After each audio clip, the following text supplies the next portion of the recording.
Assalamualaikum warahmatullahi wabarakatuh. Bayangkan, ada ruang terdalam dalam dirimu yang tidak pernah tersentuh oleh dunia. Ruang sunyi tempat cahayanya menyelinap tanpa suara. Dalam perjalanan ini, kita akan menyelam ke kedalaman sir hati, rahasia paling tersembunyi yang menghubungkan jiwa dengan kehadiran Allah yang begitu dekat namun sering tak kita sadari. Jika kamu merasakan getaran itu, jika hatimu pernah dipanggil untuk pulang kepada kedalaman makrifat, maka perjalanan ini adalah untukmu. Sebelum kita mulai, jangan lupa subscribe, tekan tombol like, dan nyalakan lonceng notifikasinya, agar setiap narasi yang membuka pintu hatimu selanjutnya tidak pernah terlewat. Mari kita masuk perlahan ke dalam cahaya yang menunggu di balik kesunyian jiwa. Bab 1. Sir Hati. Gerbang sunyi yang lama menunggumu. Ada satu ruang dalam diri manusia yang sering terlupakan. Ruang yang tidak disinggahi oleh hiruk pikuk dunia dan tidak ditembus oleh suara siapapun. Para arif menyebutnya sir, rahasia paling halus yang Allah titipkan dalam jiwa setiap hamba. Ia bukan tempat yang tampak, bukan pula bagian tubuh yang bisa disentuh, melainkan sebuah kedalaman batin yang hanya dapat terbuka ketika seseorang berani berhenti dari pelariannya. Di sanalah, dalam kesunyian yang paling jernih, seseorang mulai merasakan bahwa hidup tidak sesederhana nafas yang keluar masuk, melainkan perjalanan pulang yang panjang, dan sir adalah kompasnya. Ketika seseorang memasuki ruang ini, ia menemukan bahwa hatinya selama ini sibuk dengan terlalu banyak suara. Ambisi, ketakutan, kemarahan, dan kerinduan yang tak pernah tuntas. Semua suara itu menutupi pesan halus yang Allah letakkan di pusat kesadarannya. Sir adalah titik di mana pesan itu bergetar. Getaran yang lembut, hampir tak terdengar, namun mampu mengguncang seluruh kehidupan seseorang ketika ia mendengarnya. Dan saat itu terjadi, seseorang menyadari bahwa selama ini ia hidup di lapisan-lapisan luar, tanpa pernah menyentuh inti dirinya. Sir tidak terbuka bagi hati yang tergesa. Ia menutup diri dari jiwa yang penuh keluhan, tetapi perlahan membuka diri kepada jiwa yang siap mendengar dengan hening. Di titik ini, seseorang akan merasakan perubahan yang sulit dijelaskan. Dunia tampak sama, tetapi maknanya berbeda. Ia mulai melihat bahwa setiap kejadian, sekecil apapun, membawa pesan, bahwa tidak ada langkah yang sia-sia, tidak ada pertemuan yang kebetulan, dan tidak ada air mata yang jatuh tanpa hikmah. Semua itu adalah bahasa halus yang hanya bisa dibaca oleh hati yang telah disentuh sir. Para arif selalu berkata bahwa perjalanan menuju sir bukan perjalanan untuk menemukan sesuatu di luar diri, tetapi perjalanan untuk mengungkap apa yang telah lama bersemayam dalam jiwa. Kesadaran yang selama ini tertutup lapisan ego, kini perlahan muncul seperti cahaya yang menembus celah-celah kegelapan. Cahaya itu tidak memaksa, tidak menyilaukan, tetapi menuntun dengan lembut. Dan siapapun yang mengikutinya akan merasakan ketenangan yang tidak bergantung pada keadaan, kebahagiaan yang tidak bergantung pada dunia, serta keyakinan yang tidak bergantung pada logika. Inilah gerbang pertama dari perjalanan makrifat. Pengakuan bahwa ada ruang dalam diri yang lebih dalam dari pikiran, lebih halus dari perasaan, dan lebih hidup dari tubuh. Ruang yang selama ini diam menunggu manusia kembali mengetuknya. Dan ketika seseorang akhirnya mengetuk pintu itu, sir menyambutnya bukan dengan suara, tetapi dengan ketenangan yang menggetarkan. Tanda bahwa ia telah memulai perjalanan pulang, perjalanan menuju Tuhannya melalui hatinya sendiri. Bab 2. Hati yang menerjemahkan cahaya. Di balik setiap denyut rasa dalam hidup manusia, ada sebuah pusat kesadaran yang jauh lebih dalam daripada sekadar emosi. Para arif menyebutnya qalb, namun bukan sebagai sekeping daging yang berdetak, melainkan sebagai cermin yang memantulkan sejauh apa seseorang mengenal Tuhannya.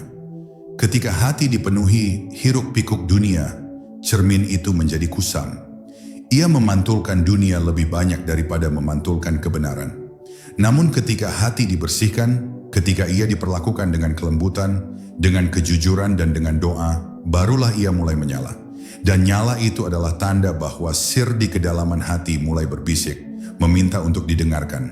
Hati manusia memiliki lapisan-lapisan yang tidak terlihat. Lapisan yang paling luar adalah tempat segala rasa berkumpul. Marah, sedih, rindu, cemburu, cinta, kecewa, harap. Namun jika seseorang mampu melewati lapisan pertama ini dengan tenang, tanpa menolak rasa, tanpa tenggelam di dalamnya, ia mulai memasuki lapisan keheningan kedua. Lapisan ini bukan lagi tentang reaksi, tetapi tentang pemahaman. Di sini seseorang mulai bertanya, mengapa aku merasa begini? Apakah ada pesan di baliknya? Saat pertanyaan itu muncul, sir mulai bersiap membuka pintunya. Pada titik ini, seseorang akan mulai memahami bahwa setiap rasa yang hadir bukan sekadar perasaan manusia, tetapi undangan. Undangan untuk melihat lebih dalam, untuk mencari apa yang Allah ingin sampaikan, untuk memahami bahwa tidak semua rasa harus dilawan. Beberapa harus diterima agar hikmahnya muncul. Hati yang selama ini hanya hidup di permukaan mulai menyelam perlahan. Dan penyelaman itu membuka jalan bagi cahaya makrifat. Cahaya yang tidak datang dari luar, tetapi memancar dari dalam. Karena hati yang jernih adalah tempat makna-makna ilahi diturunkan. Jika seseorang terus menjaga hatinya tetap lembut, tidak membiarkannya diracuni oleh kebencian, iri dan keluhan, maka lapisan terdalam mulai bergerak. Disitulah sir berada. Dan ketika sir mulai aktif, ia mengubah cara seseorang melihat dunia. Hal-hal yang dulu tampak rumit menjadi sederhana. Luka yang dulu terasa menghancurkan kini terlihat sebagai bagian dari pembentukan. Kehilangan yang dulu menyakitkan kini terasa seperti jalan pulang menuju sesuatu yang lebih hakiki. Inilah perubahan yang tidak bisa dipaksa, tetapi akan datang ketika hati diperlakukan dengan hikmah. Pada akhirnya seseorang akan menyadari bahwa hati adalah terjemahan dari apa yang Allah ingin ia pahami. Bukan karena Allah berada di hati, tetapi karena hati adalah tempat maknanya jatuh, seperti cahaya yang jatuh ke permukaan air. Semakin jernih air itu, semakin indah pantulannya. Dan sir, sebagai titik terdalam dari hati, adalah tempat pantulan paling murni dari petunjuk ilahi. Barang siapa menjaga hatinya dengan lembut, dengan sabar, dengan syukur, maka sir akan berbicara melalui ketenangan yang tidak bisa dibeli oleh dunia. Dan disitulah perjalanan makrifat benar-benar dimulai. Bab 3. Ruang sunyi yang tidak bernama. Ada sebuah wilayah dalam diri manusia yang tidak bisa dijelaskan dengan bahasa umum. Para arif menyebutnya sir. Tetapi bahkan kata itu hanyalah simbol dari sesuatu yang jauh lebih halus, lebih dalam, dan lebih sunyi daripada apapun yang bisa dipikirkan. Sir bukan ruang yang bisa dibayangkan, bukan cahaya yang bisa dilihat dengan mata, dan bukan suara yang bisa didengar dengan telinga. Ia adalah kedalaman batin yang hanya muncul ketika seseorang benar-benar berhenti. Berhenti dari keinginan, berhenti dari ambisi, berhenti dari cerita-cerita yang ia ciptakan sendiri. Ketika ia berhenti, barulah ia menyadari bahwa ada sesuatu yang sejak lama menunggunya. Ruang yang tidak bernama, tetapi sangat nyata dalam rasa. Ruang ini tidak bisa dibuka dengan banyaknya ilmu yang dikumpulkan atau banyaknya amalan yang dipamerkan. Ia hanya terbuka bagi hati yang jujur, hati yang siap menerima kenyataan dirinya dengan apa adanya. Ketika seseorang memasuki ruang ini, ia akan merasakan seolah waktu berhenti. Masa lalu tidak lagi membebaninya, masa depan tidak lagi menakutkannya. Yang tersisa hanyalah kehadiran yang penuh, sebuah kesadaran utuh yang tidak pernah ia rasakan sebelumnya. Dalam kesadaran itu, ia menemukan sesuatu yang selama ini hilang, dirinya sendiri. Bukan dirinya yang penuh cerita, tetapi dirinya yang sejati, yang telah lama tertutup oleh lapisan-lapisan dunia. Di dalam sir, seseorang mulai merasakan bahwa ada getaran halus yang menariknya ke arah tertentu. Bukan bisikan, bukan firasat yang liar, tetapi sebuah dorongan lembut yang membuatnya ingin menjadi lebih baik tanpa merasa terpaksa. Dorongan untuk memaafkan tanpa diperintah, untuk bersyukur tanpa alasan besar, untuk menjauhi keburukan tanpa merasa kehilangan apapun. Inilah yang oleh para arif disebut sebagai tarikan cahaya. Tarikan halus yang tidak memaksa tetapi mengajak. Dan siapapun yang mengikutinya akan merasakan bahwa ia berjalan bukan dengan logika semata, tetapi dengan bimbingan batin yang sangat lembut. Namun memasuki sir bukan berarti terbebas dari ujian. Justru di ruang inilah seseorang diperlihatkan siapa dirinya sebenarnya. Ketika hati telah cukup jernih, tabir yang menutupi kelemahan diri mulai terangkat. Seseorang akan melihat sisa ego yang masih tersisa, niat yang belum murni, dan luka-luka lama yang belum sembuh. Semua itu muncul bukan untuk melemahkannya, tetapi untuk membersihkan jalannya agar cahaya bisa masuk sepenuhnya. Sir tidak terbuka bagi mereka yang menolak melihat bayangan dirinya. Ia hanya terbuka pada mereka yang berani menatap kegelapan untuk menemukan cahaya di baliknya. Akhirnya seseorang akan memahami bahwa sir bukan tujuan, tetapi pintu. Pintu menuju perjalanan yang jauh lebih besar daripada dirinya. Perjalanan menuju pengenalan yang tidak dapat dijelaskan dengan kata. Sir adalah ruang di mana hamba merasakan kehadiran Allah bukan sebagai jarak, tetapi sebagai pemahaman yang memeluk seluruh jiwanya. Dan ketika seseorang mencapai titik ini, ia tidak lagi bertanya di mana Allah, karena ia menyadari bahwa yang harus dicari bukan tempatnya, tetapi petunjuknya. Sir hanyalah permulaan dari cahaya yang lebih luas. Cahaya yang akan menuntunnya sepanjang hidup tanpa pernah padam. Bab 4. Panggilan halus dari kedalaman jiwa. Ada saat-saat dalam hidup ketika seseorang merasa hampa tanpa sebab yang jelas. Meski dunia di sekitarnya berjalan seperti biasa, ada sesuatu di dalam dirinya yang terasa kosong, seolah ada pintu yang lama tertutup dan kini mulai bergetar. Para arif menyebut momen ini sebagai Nida'a al-Sir, panggilan halus dari kedalaman jiwa. Panggilan ini bukan suara, bukan firasat, bukan pula mimpi. Ia adalah gerakan lembut yang muncul di pusat kesadaran, mengajak seseorang untuk berhenti sejenak dan menyadari bahwa ia telah berjalan terlalu jauh dari dirinya sendiri. Panggilan ini datang tanpa peringatan, namun selalu muncul pada waktu yang paling tepat. Ketika hati mulai siap untuk kembali mengenal Tuhannya. Ketika panggilan itu muncul, banyak orang justru mencoba menutupnya.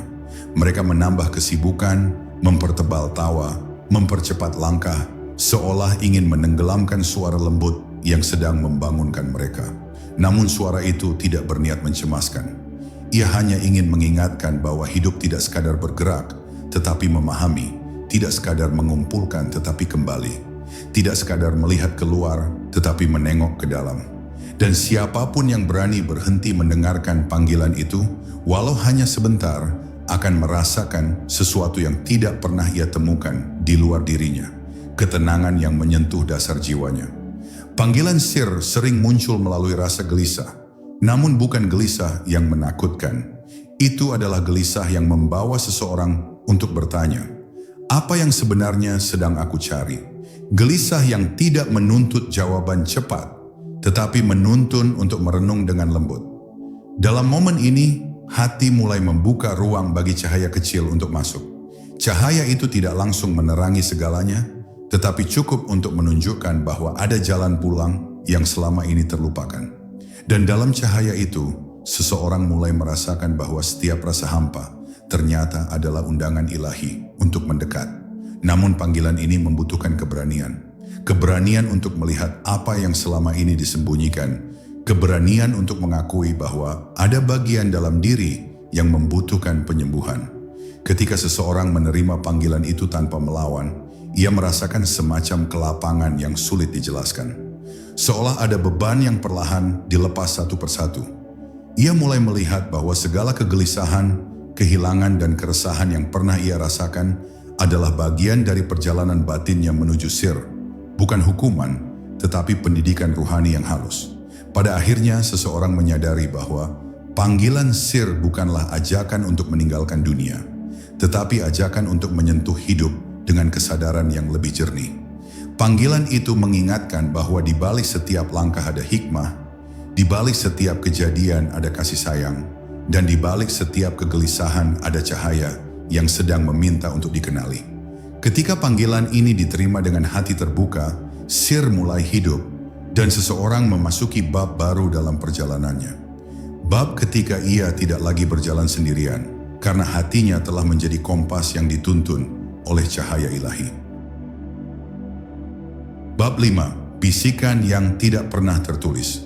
Ada suatu saat ketika hati manusia memasuki wilayah yang tidak lagi terjangkau oleh nalar, seolah setiap bunyi yang pernah kita kenal tiba-tiba kehilangan bentuknya.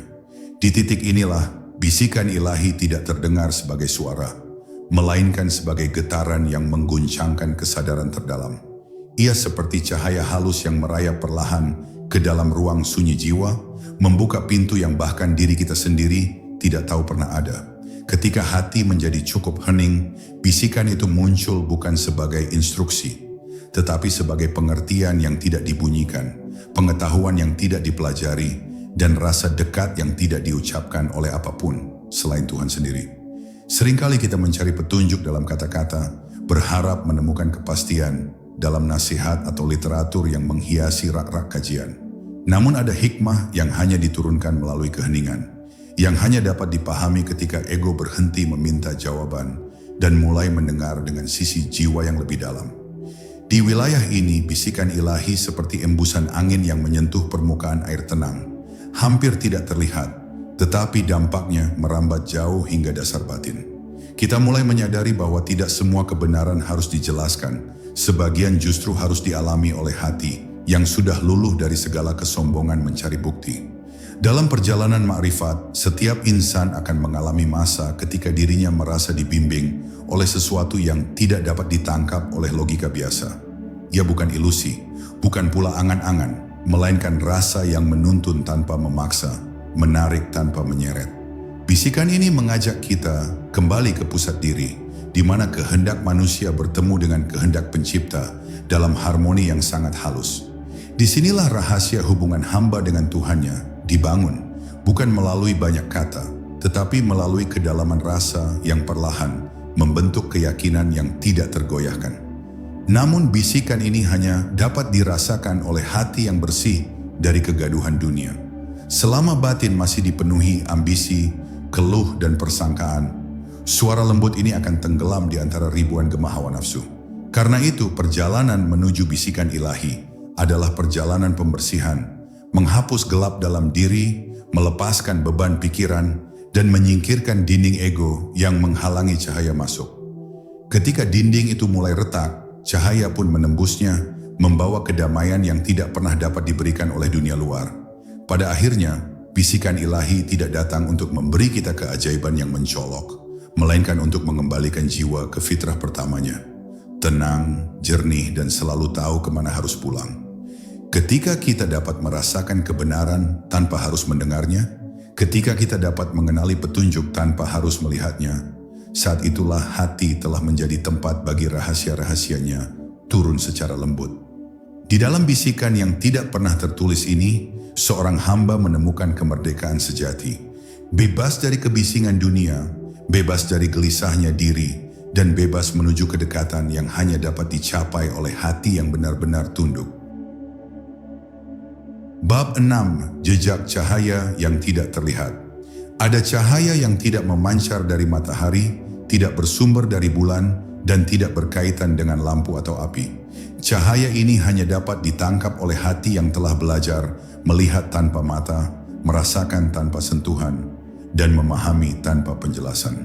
Ia hadir di sela-sela peristiwa hidup, mengisi ruang di antara napas dan kesadaran, seolah menjadi bukti bahwa Tuhan selalu lebih dekat daripada segala yang pernah kita bayangkan. Cahaya ini bukan sesuatu yang datang sekaligus. Ia merembes perlahan, membuka sisi batin yang selama ini tertutup oleh kebiasaan memandang dunia secara dangkal. Kadang cahaya ini muncul dalam bentuk intuisi yang tidak bisa kita jelaskan, tetapi kita tahu bahwa ia benar.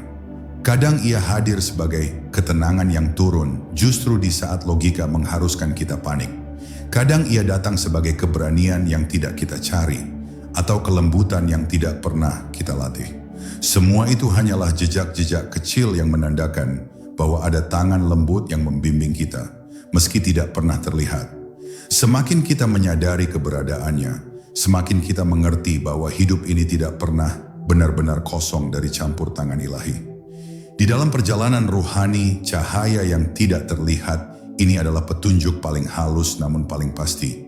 Ia tidak memaksa, tidak berteriak, tidak menuntut perhatian. Ia menunggu sampai hati kita cukup lapang untuk menangkap keberadaannya, cukup tenang untuk memahaminya, dan cukup rendah hati untuk mengikutinya. Cahaya ini adalah pendidikan ketuhanan yang tidak dibungkus oleh kata-kata, tetapi oleh pengalaman batin yang diam-diam mengubah cara kita memaknai segala sesuatu. Setiap kali kita menundukkan ego, cahaya itu semakin terang. Setiap kali kita larut dalam kesombongan, cahaya itu meredup. Namun tidak semua orang dapat mengenali cahaya ini sekaligus. Banyak yang melewatinya begitu saja karena sibuk mengejar hal-hal lahiriah yang sesungguhnya tidak pernah memberi kepuasan sejati. Mereka mencari jawaban di luar, padahal cahaya yang paling penting sedang mengetuk di dalam. Ada pula yang merasakannya sebentar, lalu hilang lagi karena hatinya masih dipenuhi keinginan-keinginan yang menutup ruang bagi kehadiran Allah. Maka perjalanan untuk melihat cahaya ini bukan tentang menambah apapun, melainkan tentang mengurangi kebisingan, mengurangi kelekatan, mengurangi sifat reaktif, sampai hati menjadi jernih seperti air yang tidak lagi keruh. Pada akhirnya, jejak cahaya ini akan menuntun kita menuju kenyataan yang lebih dalam daripada sekadar pengetahuan intelektual. Ia membawa kita kepada kesadaran bahwa Tuhan tidak hanya ada dalam ayat-ayat dan doa-doa, tetapi juga dalam cara kita merasakan kehidupan, dalam cara kita menerima takdir, dalam cara kita memandang diri sendiri dan orang lain. Ketika cahaya ini mulai menetap, kita tidak hanya melihat dunia, tetapi juga melihat kehadirannya di balik dunia. Dan di titik itu, hati tidak lagi hanya percaya, ia mengenal. Bab 7, hening yang menghidupkan jiwa. Ada hening yang tidak sekadar diam, tidak sekadar ketiadaan suara, tetapi hening yang menjadi pintu menuju kehidupan batin yang jauh lebih luas daripada dunia luar yang kasat mata. Hening ini bukanlah keheningan yang membuat kita merasa sendiri, melainkan keheningan yang membuat kita pulang. Di dalamnya, hati berhenti mengejar dan mulai kembali ke keadaan aslinya, jernih, lembut, dan siap menerima limpahan makna. Hening seperti ini bukan sesuatu yang bisa diciptakan oleh suasana sekitar. Ia adalah karunia yang muncul ketika jiwa akhirnya lelah dari hiruk-pikuk ambisi, lalu memilih untuk bersandar kepada Tuhannya. Dalam hening itu, kita mulai merasakan kehidupan dengan cara yang berbeda. Napas yang biasanya terasa biasa saja, tiba-tiba menjadi saksi bahwa kita sedang dijaga oleh Yang Maha Menghidupkan. Getaran halus dalam dada menjadi tanda bahwa ada sesuatu yang lebih besar yang sedang mengamati kita dengan kasih sayang yang tidak pernah terputus. Bahkan detik-detik waktu terasa lebih bermakna, seolah setiap detik membawa pesan yang tidak terdengar oleh telinga, tetapi dapat dipahami oleh hati yang sedang terjaga. Hening ini mengajarkan bahwa kedamaian tidak datang dari keadaan, melainkan dari tingkat kesadaran. Setiap pencari hakikat pada akhirnya akan dipertemukan dengan jenis hening yang satu ini. Hening yang menyingkap tabir. Ketika tabir itu terbuka, kita mulai melihat bahwa banyak hal yang selama ini kita khawatirkan tidak lebih dari bayangan rapuh. Banyak keinginan yang kita kejar ternyata bukan kebutuhan jiwa, melainkan kehausan ego. Hening membuat kita mampu memisahkan mana getaran hati yang tulus dan mana bisikan keinginan yang menipu. Di ruang sunyi itu, jiwa menemukan cahayanya sendiri dan menyadari bahwa selama ini ia tidak pernah benar-benar tersesat. Ia hanya terlalu bising untuk mendengar panggilan Tuhannya. Namun jalan menuju hening tidak selalu mudah. Dunia terus menawarkan suara-suara yang memancing reaksi, pikiran terus memunculkan kecemasan yang tidak diminta, dan hati terus bergolak oleh hal-hal yang belum terselesaikan. Tapi justru di tengah pergolakan itu, hening menjadi kebutuhan yang mendesak, seperti oase di padang yang kering. Dan ketika kita akhirnya berani menepi dari keramaian batin, kita menemukan bahwa Allah selalu hadir di dalam jeda, di antara dua napas, di ruang kecil yang sering kita abaikan karena terlalu sibuk melihat keluar.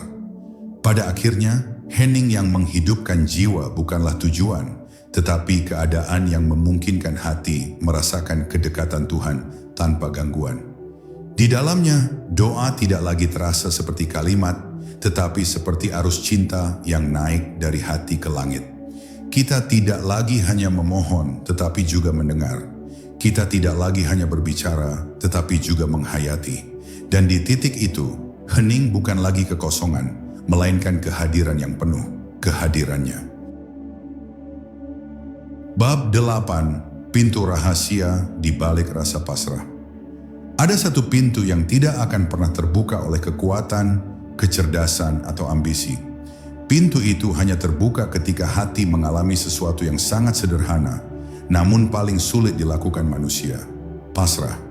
Bukan pasrah yang menyerah, bukan pasrah karena letih, tetapi pasrah yang tumbuh dari keyakinan bahwa tidak ada satu pun di semesta ini yang bekerja tanpa hikmah. Di titik pasrah seperti ini, hati tidak mengendur, justru menguat. Jiwa tidak kehilangan arah, justru menemukan jalannya. Kita seperti berdiri di ambang sebuah pintu rahasia, di mana dunia batin yang selama ini tertutup perlahan menyingkapkan cahaya yang sebelumnya tidak pernah kita sadari. Rasa pasrah semacam ini melahirkan pemahaman yang jauh lebih tajam daripada apapun yang bisa kita pelajari dari buku atau ceramah manapun.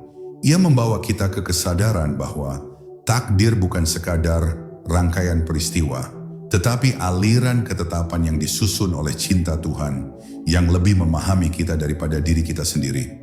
Ketika hati benar-benar pasrah, kita mulai mengerti bahwa setiap kehilangan adalah ruang untuk diisi oleh sesuatu yang lebih tepat, setiap ujian adalah panggilan agar kita kembali mendekat, dan setiap keterlambatan adalah bentuk penjagaan dari sesuatu yang belum waktunya kita miliki.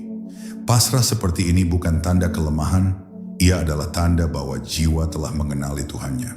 Di balik pasrah, ada rahasia yang tidak dapat dijelaskan dengan logika. Hati menjadi ringan, meski masalah belum selesai. Dada terasa lapang, meski jalan keluar belum tampak. Kita seperti diangkat oleh sesuatu yang tidak terlihat, ditenangkan oleh sesuatu yang tidak bersuara. Inilah keadaan yang selama berabad-abad dicari oleh para arif billah.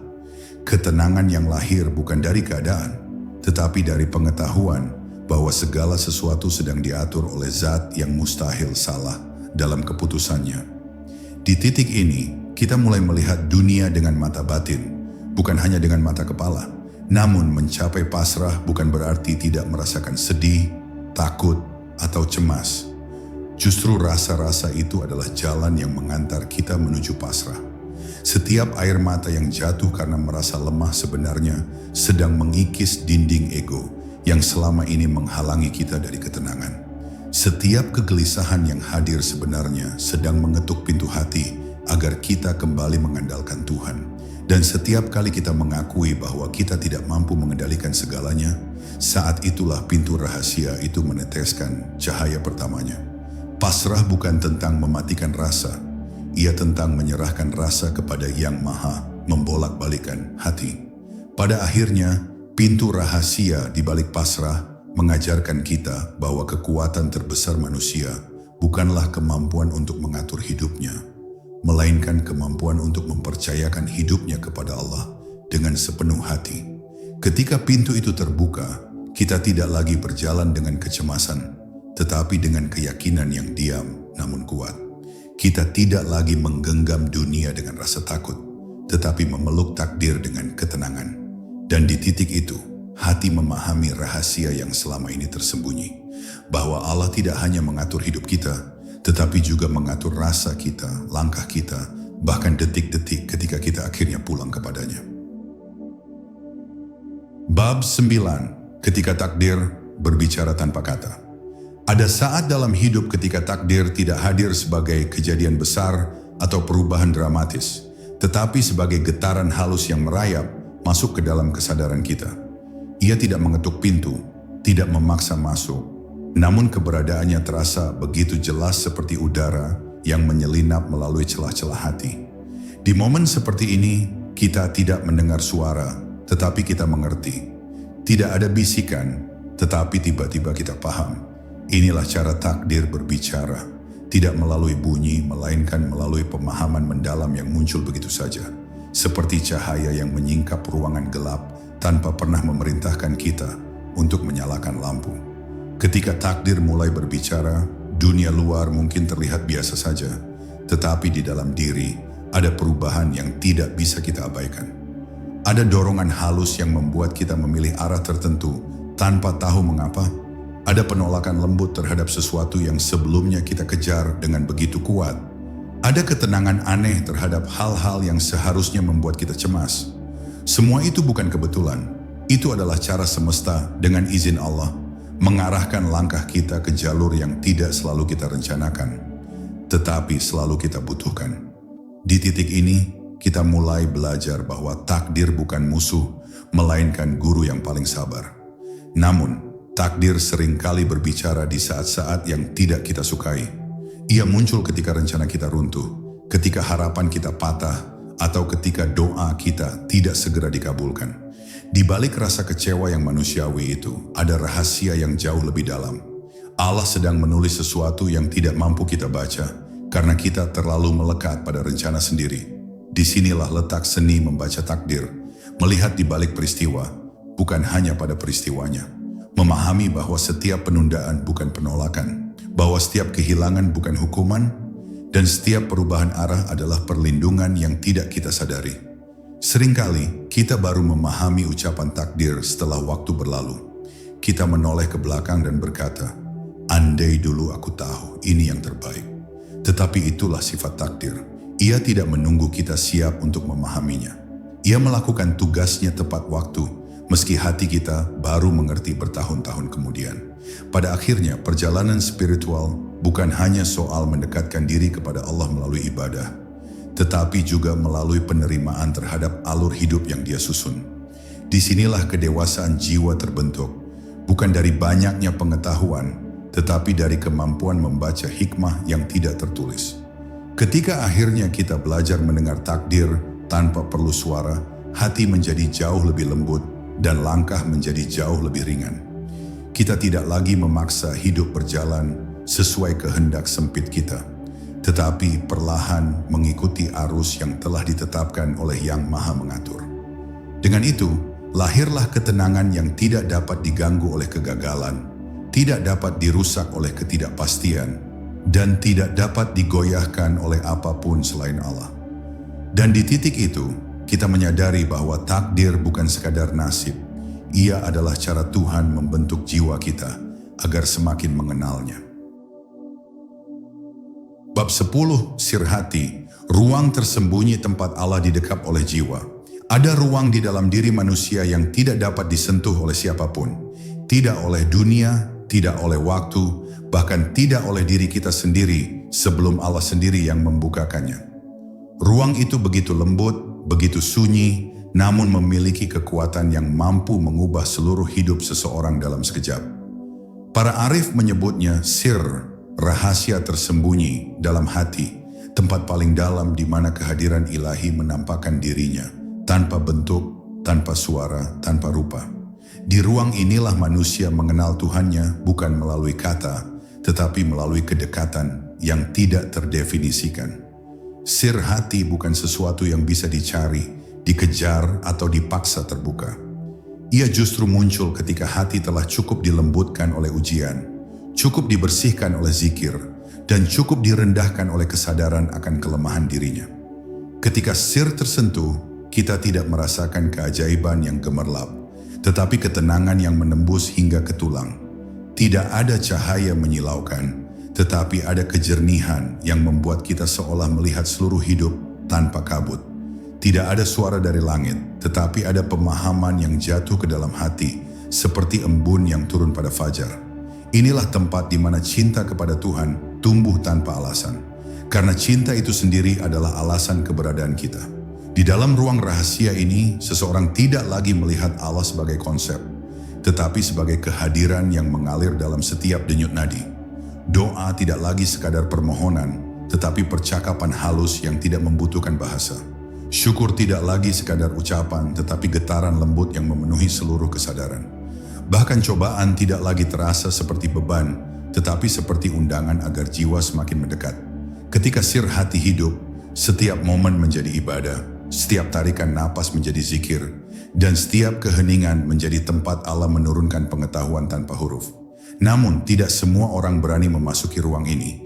Banyak yang takut menghadapi kedalaman dirinya sendiri, takut menemukan bahwa selama ini mereka hidup terlalu jauh di permukaan, terlalu sibuk berlari tanpa arah. Sir hati mengharuskan kita jujur terhadap diri sendiri, melepaskan topeng-topeng yang kita bangun, dan menyerah sepenuhnya kepada cahaya yang Allah tanamkan. Proses ini seringkali menyakitkan karena ia menghancurkan lapisan demi lapisan yang selama ini melindungi ego. Tetapi justru disitulah keindahannya. Setelah kehancuran itu, hati lahir kembali, lebih lembut, lebih jernih, lebih mengenal Tuhannya. Pada akhirnya sir hati adalah rumah abadi bagi rasa kedekatan yang tidak dapat dicuri oleh dunia. Ia adalah tempat di mana manusia merasakan bahwa dirinya selalu dijaga, diperhatikan, dibimbing, dan dicintai oleh Allah dengan cara yang tidak bisa dijelaskan. Ketika sir terbuka, perjalanan spiritual tidak lagi menjadi pencarian, tetapi menjadi kepulangan. Kita tidak lagi mengejarnya karena kita menyadari bahwa Dia selama ini sudah berada dalam diri kita, lebih dekat daripada segala yang dekat. Di titik inilah jiwa menemukan maknanya, bahwa rahasia terbesar bukanlah tentang di mana Allah bersemayam, tetapi bagaimana hati akhirnya mengenalinya. Dan kini, setelah kita menapaki jejak cahaya, menyentuh hening yang hidup, dan merasakan sir hati yang dibukakan olehnya, biarkan perjalanan ini tinggal mengendap di dalam kesadaranmu. Karena makrifat bukan sesuatu yang didengar sekali, tapi sesuatu yang terus tumbuh dalam diam.